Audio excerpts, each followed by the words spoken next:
Hello friends, मैं हूं रविचंद्रा और आज फिर बात करेंगे कुछ महत्वपूर्ण की पॉइंट्स के बारे में। जैसे प्रत्यक्षवाद किसने दिया, संभववाद है, क्रियाशीलता का सिद्धांत है, संभावनावाद है, और रीजनल ज्योग्राफी है, रिसोर्सेस हैं, संसाधन हैं, और ग्रामीण नगरीय परिधि है।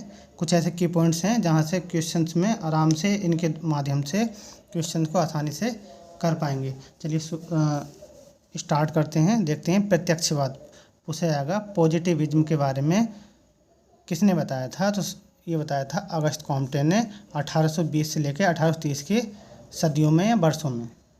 पूछा जाएगा प्रत्यक्षवाद को किसने बताया था? तो अगस्त कॉम्टे ने 1820 से लेकर 1830 की सदियों में प्रत्यक्षवाद को बताया था। ये वन लाइनर पूछा जा सकता है फर्स्ट पेपर में। पूछा जाएगा संभववाद यानी कि पॉजिटिविज्म या संभववाद जो शब्द है वो किसने दिया था? तो लुईस फेवरे हैं फ्रेंड्स। ये लुईस फेवरे 1952 में दिया गया था। पूछा जा सकता है मैच द फॉलोइंग में। आगे देख लेते हैं। क्रियाशीलता का सिद्धांत यानी कि प्रिंसिपल ऑफ एक्टिविटी पूछा जाएगा। क्रियाशीलता का सिद्धांत या प्रिंसिपल ऑफ एक्टिविटी को किसने दिया था? तो जीन्स प्रून्स ने 1920 में दिया था। पूछा जा सकता है। आगे देख लेते हैं। संभावनावाद पूछा जाएगा। प्रोबेबिलिज्म पूछा जाएगा। प्रोबेबिलिज्म को किसने दिया? तो OH के स्पेट स्पेट ये कई बार सिंगल भी पूछा गया है और मैसेज द फॉलोइंग में भी पूछा गया है। संभावनावाद एक होता है संभववाद, एक होता है संभावनावाद। तो संभववाद लुईस फेवरे और संभावनावाद OH के स्पेट। आगे देख लेते हैं फ्रेंड्स। आमूल परिवर्तनवाद यानी कि रेडिकलिज्म पूछा जाएगा। आमूल परिवर्तनवाद या रेडिकलिज्म को किसने समर्थन किया या किसने दिया? तो रिचर्ड पीट हैं। ये रिचर्ड पीट ये कई बार पूछा भी गया है, आगे भी पूछा जाएगा 1977 में 1977 में। आगे देख लेते हैं।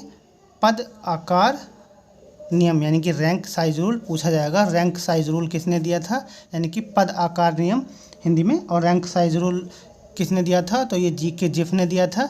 GK जिफ पूछा जाएगा कब दिया गया था? तो 1949 में। इसका अर्थ होता है देश व प्रदेशों में यानी कि देश व प्रदेशों में शहरों के आकार यानी कि जो साइज होता है उसके बारे में अनुभव के आधार पर जिफ ने बताया था। पूछा जाएगा अनुभव के आधार पर किसने रैंक साइज रूल दिया और देश व प्रदेशों में शहरों के आकार के साइज के बारे में बताया था? तो ये बताया था GK जिफ ने रैंक साइज रूल में। आगे देखते हैं फ्रेंड्स। पूछा जाएगा प्रदेश यानी कि रीजन पूछा जाएगा। रीजन शब्द किसने दिया या जो प्रदेश शब्द है वह किसने दिया? तो विटलिसी हैं। विटलिसी ने 1929 में 1929 में इन्होंने पृथ्वी की सतह को ऐसे प्रदेश में विभक्त किया जो विशिष्ट व अनूठे तथा एक दूसरे से अलग या भिन्न स्वभाव के हैं। पूछा जाएगा एक ऐसी सतह या एक ऐसा प्रदेश जो विशिष्ट हो व अनूठा हो और एक दूसरे से अलग हो या भिन्न भिन्न स्वभाव के हों, वो किसने दिया था? तो वो विटलिसी ने दिया था। यानी प्रदेश यानी रीजन 1929 में पूछा जाएगा। इन्होंने सीक्वेंस ऑक्यूपेंस यानी कि व्यवसायिक के बारे में बात की थी। क्रमबद्ध व्यवसायिक के बारे में बात की थी। बहुत सारे इन्होंने काम किए थे विटलिसी ने। 1936 में इन्होंने अपना वो दिया था एग्रीकल्चर से रिलेटेड। क्लाइमेट विटलिसी ने 13 प्रदेशों में बांटा था विश्व को, ये भी याद रखिएगा। आगे देख लेते हैं। प्रादेशिक भूगोल यानी कि रीजनल ज्योग्राफी पूछा जाएगा। प्रादेशिक भूगोल में किसको शामिल किया जाता है या किसकी स्टडी की जाती है, किसका अध्ययन किया जाता है? तो प्रादेशिक भूगोल में यानी कि रीजनल ज्योग्राफी में प्रदेशों का अध्ययन किया जाता है। यानी कि कोई रीजन कैसा है उसकी स्टडी की जाती है।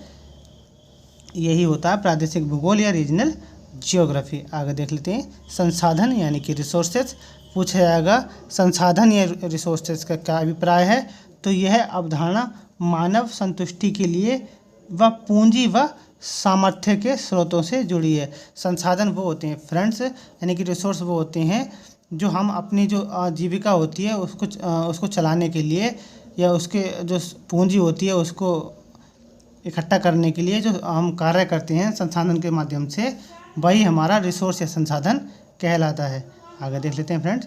ग्रामीण नगरीय परिधि यानी कि रूरल अर्बन फ्रिंज यानी कोई ये ग्रामीण है, ये कोई नगर है तो इसकी जो परिधि है ये पूछा गया है, यानी ये क्या होता है, ग्रामीण नगरीय परिधि यानी कि रूरल अर्बन फ्रिंज, यानी नगर और उसके इर्द गिर्द, यानी ये नगर मान लीजिए नगर है और नगर के इर्द गिर्द ग्रामीण प्रदेश, यानी कि नगर के इर्द गिर्द माने कि ये, और ये ग्रामीण प्रदेश है, यानी कि नगर और उसके इर्द गिर्द ग्रामीण पृष्ठ प्रदेश, यानी ग्रामीण जो पृष्ठ प्रदेश ये है के बीच सतत इमारती क्षेत्र में उपनगर, यानी कि उपनगर बन जाएगा, तथा इमारती कृषि भूमि में क्रमशः परिवर्तन व संक्रमण परिधि होती है, यानी कि ये जो होती है एक संक्रमण परिधि होती है, यानी कि जो ये नगर होता है इसका इसमें देखा जाता है और ये ग्रामीण होता है उसका भी असर इसमें देखा जाता है, यानी ग्रामीण का असर भी देखा जाता है और नगर का असर भी इसमें देखा जाता है। इसी को कहते हैं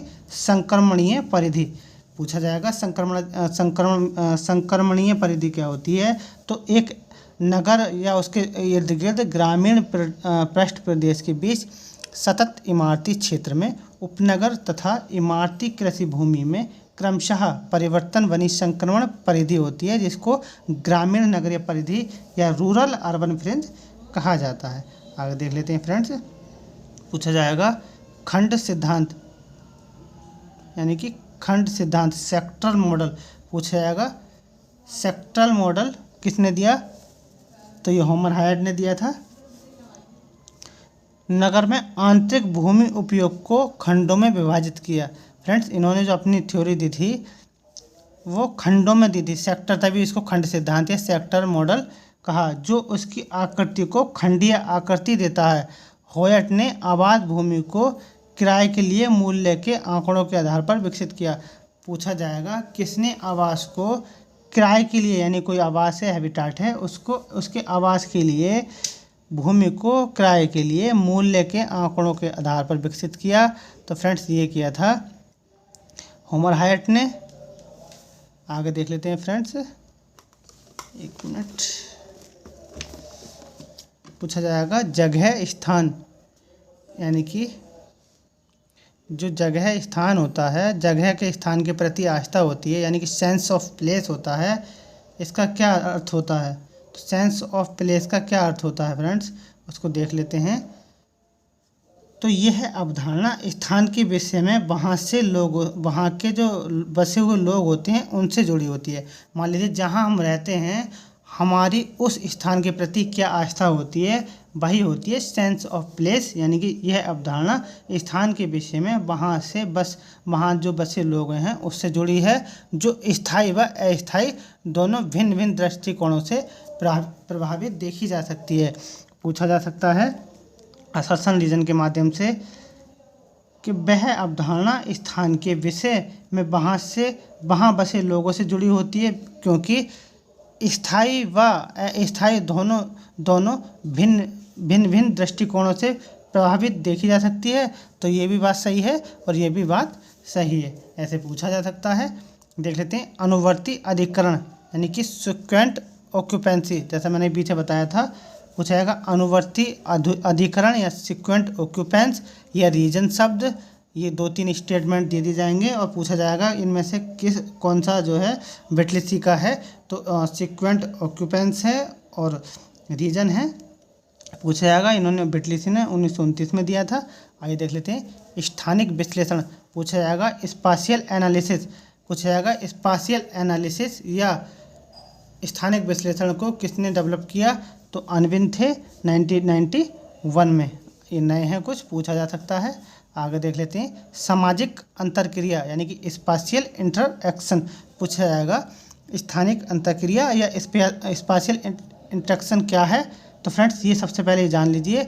उलमैन ने 1980 में भौगोलिक क्षेत्र के मध्य अंतर्निर्भरता इंगित करने के लिए स्थानिक अंतरक्रिया कहा, यानी कोई स्थान है, ये स्थान है और ये स्थान है, इसके ये कोई भौगोलिक क्षेत्र हैं दोनों, तो इनके मध्य में जो अंतरक्रिया हो रही है फ्रेंड्स, इसी को इंगित करने के लिए उलमैन ने 1980 में स्थानिक अंतरक्रिया स्पाशियल इंटरेक्शन को बताया कि एक स्पाशियल इंटरेक्शन क्या होता है, यानी कि दो कोई भौगोलिक क्षेत्र हैं, उनके मध्य में जो अंतरक्रिया होती है, जो आना जाना होता है, लेन देन होता है, उसी को स्थानिक अंतरक्रिया कहा कहा जाता है, पूछा जाएगा। ये बात किसने कही थी? तो उलमैन ने कही थी 1980 में। अगले देख लेते हैं फ्रेंड्स, स्थानिक विज्ञान यानी कि स्पाशियल साइंस पूछा जाएगा। स्पेशियल जो साइंस है, स्पाशियल साइंस है, इसको किसने डेवलप किया था?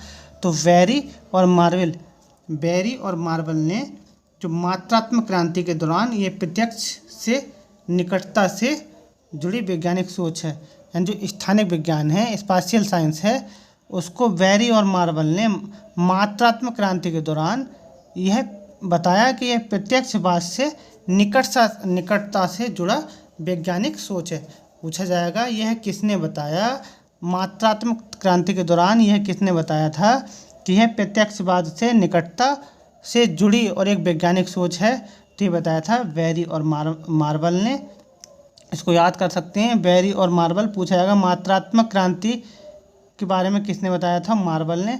मात्रात्मक का मतलब होता है क्वांटिटी और मार्वल का मतलब होता है, यहाँ याद कर सकते हैं, मार्बल। तो मार्बल को हम मात्रात्मक यानी क्वांटिटी में मापते हैं, तो इस तरीके से इसको याद कर सकते हैं। आइए देख लेते हैं फ्रेंड्स, आगे है विकास चरण यानी कि स्टेज ऑफ ग्रोथ।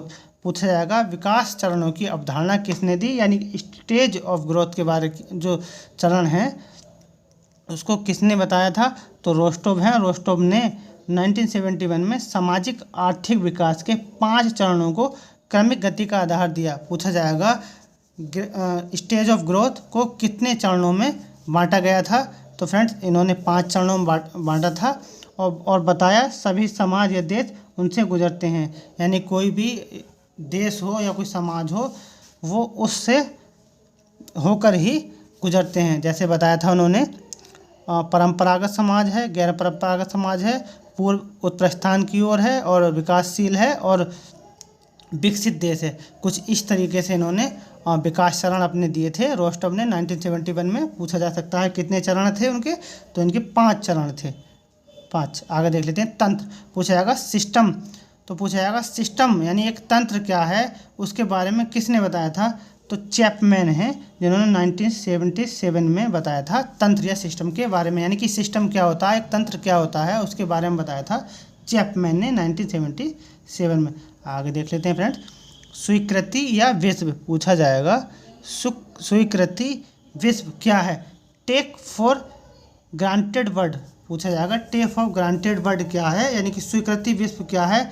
यानी कि विश्व का जनजीवन, यानी जो विश्व में आज हम रह रहे हैं वो जनजीवन जैसा है उसी रूप में स्वीकार करना ही स्वीकृति विश्व कहलाता है। पूछा जाएगा स्वीकृति विश्व से क्या अभिप्राय है? टेक फॉर ग्रांटेड वर्ड क्या है? तो विश्व का जनजीवन जैसा है, यानी कि जैसा भी विश्व का जनजीवन है उसी को उसी रूप में स्वीकार करना ही स्वीकृति विश्व या टेक फॉर ग्रांटेड वर्ड कहा जाता है। आगे देख लेते हैं फ्रेंड, पूछा जाएगा समय काल भूगोल यानी कि टाइम ज्योग्राफी। टाइम ज्योग्राफी के बारे में किसने बताया था? तो टोरन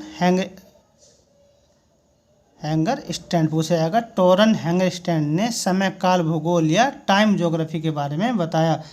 इन्होंने बताया जिसमें दृश्य वस्तुओं की प्रक्रिया स्थान को समय व घटना की संगति का परिणाम इंगित करता है, यानी कि कोई भी दृश्य है, वस्तु है, उसका जो प्रोसेस है, स्थान है, बस समय जो घटना की संगति है उसके परिणाम जो निकलते हैं उसको इंगित करता है समय काल भूगोल या टाइम ज्योग्राफी। पूछा जाएगा टाइम ज्योग्राफी यानी कि समय भूगोल पर कार्य किसने किया?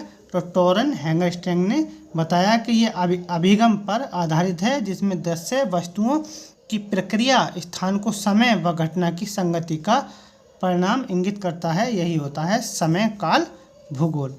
आगे देख लेते हैं फ्रेंड्स, स्थान प्रेम। पूछा जाएगा टोपोफिलिया क्या है? स्थान प्रेम मैं पहले एक बार बता भी चुका हूँ इसके बारे में, यानी कि स्थान प्रेम या टोपोफिलिया वो होता है, इसको सबसे पहले जान लीजिए। दीफू तुआन ने इसको 1961 में डेवलप किया था। पूछा जाएगा स्थान प्रेम या टोपोफिलिया है उसको किसने विकसित किया था? तो दीफू तुआन ने, जिन्होंने मानववादी शब्द को दिया था। मानववादी शब्द या कह सकते हैं ह्यूमनिस्टिक्स जो इंस्टीट्यूट है उसको डेवलप किया था। पूछा जाएगा जो ह्यूमनिस्टिक्स जो डेवलप्ड है उस ह्यूमनिस्टिक्स जो है मानववादी है, उसकी सोच को किसने डेवलप किया था? तो दीफू तुआन ने किया था। पूछा जाएगा टोपोफिलिया यानी कि स्थान प्रेम क्या है? तो ये जो है इस सोच को भूगोल में स्थान तथा प्रति लगाव के लिए उपयोग किया। स्थान प्रेम का मतलब मैं अगर सिंपल भाषा में बताऊं फ्रेंड्स, तो ये होता है यानी कि जहां हम रहते हैं, जहां जिस स्थान पर हम रहते हैं, वहां हम उस स्थान से एक लगाव या एक ऐसी श्रद्धा रखते हैं जिसको स्थान प्रेम या टोपोफिलिया कहा जाता है। यानी कि जहां हम जिस स्थान पर रहते हैं उसका हमें कितना लगाव है या कितना हम उसके प्रति लगाव रखते हैं, वही होता है स्थान प्रेम या टोपोफिलिया। इसको दीफू तुआन ने डेवलप किया था। आगे देख लेते हैं फ्रेंड्स, ये अंतिम है, काफ़ी लंबी वीडियो हो गई। पूछा जाएगा लोक कल्याण भूगोल यानी पूछा जाएगा वेलफेयर ज्योग्राफी, पूछा जाएगा लोक कल्याण भूगोल या वेलफेयर ज्योग्राफी पर किसने कार्य किया था? कहने का मतलब है ये कल्याण परक भूगोल या कल्याणकारी भूगोल को, वेलफेयर ज्योग्राफी को किसने डेवलप किया था? तो डी स्मिथ हैं, काफ़ी फेमस हैं, ये कई बार पूछा भी गया है, तो इसको याद रखिएगा। कई बार पूछा है एग्जाम में, प्रीवियस क्वेश्चन आप सॉल्व करेंगे तो वहाँ देखने को मिलेगा। इसको डी स्मिथ ने 1979 में जो मानव की जो असमानताएं होती हैं, भूगोल में जो असमानताएं होती हैं, उसको समान करने के लिए लोक कल्याण भूगोल को या वेलफेयर ज्योग्राफी को डी स्मिथ लेकर के आए। तो फ्रेंड्स, ये रही आज की वीडियो। अच्छी लगे तो लाइक ज़रूर करें, हो सके अगर नए हैं तो इसको सब्सक्राइब करें, जिससे जो आने वाली वीडियोज़ हैं रोज़ आपको डेली मिलती रहें, क्योंकि मैं रोज़ डेली कोशिश करता हूँ नई वीडियोज़ को डालने की। चलिए आज के लिए इतना ही। Thank you so much.